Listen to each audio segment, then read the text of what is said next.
So the other thing, and we addressed some legislation to this effect, but we can't have these predators simply bounce from one job to the next.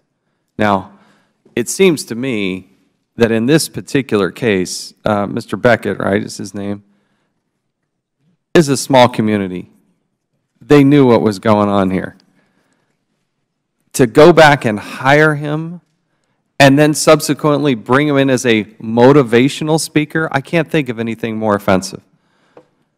And you have to take a good, hard, deep look in the mirror and figure out what in the world the Department of Agriculture is going to do to make sure that never, ever, ever happens again. You could go down to Office Max or Best Buy and get a piece of software off the shelf and create a little database and say, this is the do not hire, do not interact list. You can do that for about 50 bucks, okay? I don't want to hear about any more excuses. And I don't want the Department of Agriculture, why don't they blaze the trail? Why don't they, you know, let's actually have them lead in this area rather than deal with this for 40 years. I don't ever want to have to call you up here again, but I do want to know that you're leading the way. But you're not going to prove that until you actually do it. We hear too many people say, oh, my stats are good, and I did 100% within the time frame and everything that, but the evidence shows to the contrary. So that's what I hope we do accomplish. Lastly, as we gavel down here, particularly to Ms. Rice, thank you for the bravery that you've shown to be here and do this. This is not a dream come true testifying before Congress.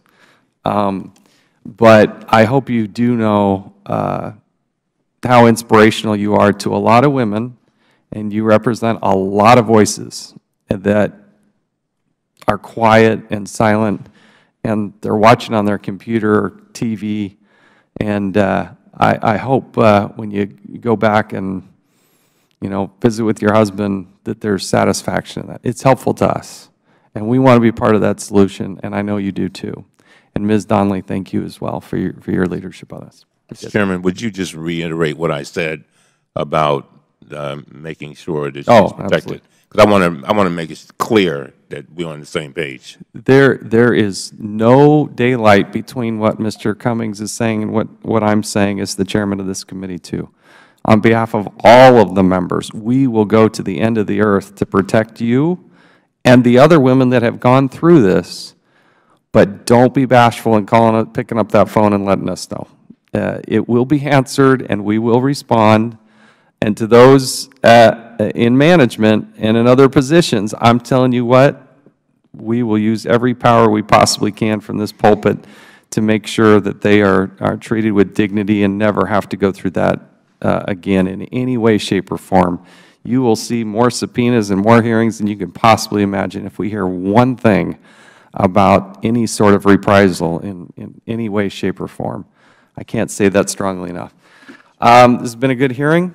I appreciate the four of you taking time and testifying today. Last thing, Mr. Leonard, within 2 weeks, I expect that Mr. Cummings' letter, the letter that we jointly did, gets responded in its totality. 2 weeks. The committee stands adjourned.